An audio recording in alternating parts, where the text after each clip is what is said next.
एक बार ठाकुर जी की पाग बांध रहे थे, ठाकुर जी का श्रृंगार कर रहे थे, तो पाग बांधते बांधते ठाकुर जी कभी कभी खेलते हैं अपने श्रृंगारियाओं के साथ, जो ठाकुर जी की सेवा करते हैं उनके संग ठाकुर जी खूब खेलते हैं। तो हरिराम व्यास जी के संग ठाकुर जी खेल रहे थे। कैसे? वो पाग बांधे और जैसे ही पाग बांध करके पाग के ऊपर सिरपेच लगाने के लिए नीचे सिरपेच उतार उठावे, इतने में क्या देखें कि पाग ढीली हो गई, पूरी मुंह पे आ गई, नीचे गिर गई। एक बार, दो बार, तीन बार, चार बार, छह सात बार जब पाग बांध दी और बार बार खुलने लगी, तो हरिराम व्यास जी बोले ये पाग पहननी नहीं है, शायद इनको दूसरी लाता हूं। दूसरी पहनाई तो वो भी उतार दी। तीसरी पाग लाए और जब तीसरी पाग बांधी तो किसी ने बाहर से आवाज लगाई, बोले जल्दी दर्शन खोलो, इतने सारे दर्शनार्थी खड़े। तो हरिराम व्यास जी बोले जय जय, बहुत देर रह गई है, सुबह से मैं पाग बांधवे में लगो ना, जल्दी तैयार है जाओ बाहर सबन को दर्शन करने।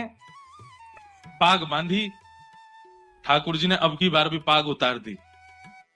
तो इतना गुस्सा आया हरिराम व्यास जी को, वो उधरी हुई पाग ही छोड़ दी मुंह पे, बोले ऐसे खड़े रहो, अब ऐसे दर्शन दे दूंगा सबको।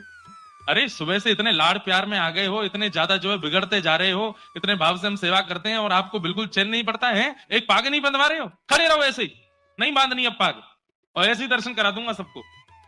अपने पुत्र को बोल गए, भोग आदि पधरा करके दर्शन खोल देना, मैं जा रहा हूं। बोले पिताजी गुस्सा क्यों? बोले ये ऐसे ही काम है यहाँ के, छलिया के पूरे दिन यहाँ की सेवा करते रहे, एक पाग ना बंधवा रहो, गुस्सा कर रहे हैं।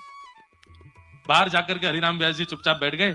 थोड़ी देर बाद भोग प्रसाद होने के बाद जैसे ही पर्दा खुले, आहा, लोग बाग जय जयकार करने लगे, मनोहर झांकी, मधुर झांकी, आहा, आज ठाकुर जी कितने सुंदर लग रहे हैं, आज ठाकुर जी कितने प्यारे लग रहे हैं। तो हरिराम व्यास जी बोले ये लोग मुझ पे व्यंग कस रहे हैं, ये लोग जरूर मेरे ऊपर व्यंग कस रहे हैं, टेढ़ी मेढ़ी पाग है, पाग पूरी खुल गई है, तो मुझ पे व्यंग मार रहे हैं कि देखो आज कितने बढ़िया ठाकुर जी सजे।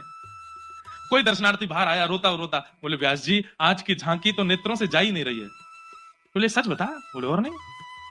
बोले उधरी वही पाग में तुमको बड़ी बढ़िया लग रहे हैं ठाकुर जी। बोले उधरी वही पाग, आज ना तो मुख दिख रहा है, ना चरण दिख रहे हैं, ना हाथ दिख रहे हैं, आज तो दृष्टि पाग पे ही अटकी भैया, इतनी सुंदर पाग ठाकुर जी पहन के खड़े।